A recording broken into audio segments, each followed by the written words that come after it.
mnaendelea vizuri, poleni na majukumu na hongereni kwa majukumu. Kwa leo ningependa tushare kitu kimoja ambacho ni dalili za hatari kwa mtoto mchanga. Zifuatazo ni dalili za hatari, na napenda kusisitiza kuwa huduma za mama mjamzito, mtoto na wazee hutolewa bure kabisa katika zahanati, vituo vya afya na hospitali.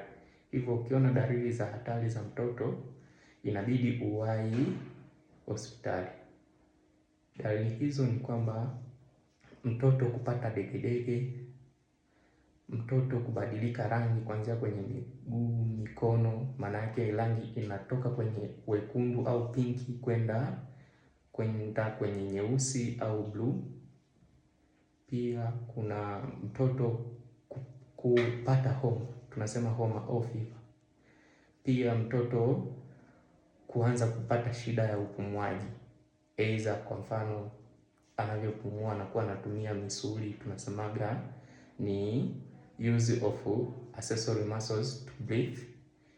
Pia unakuta kifua kinaingia ndani anavyopumua, tunasema chest indrawing. Hiyo ni dalili ya hatari. Pia sehemu ya kitovu kuanza kutoa usaha, umbilical cord infection, pia ni dalili ya hatari mojawapo kwa mtoto.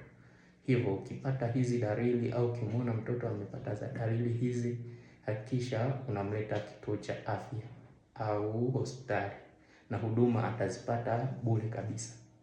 Asante.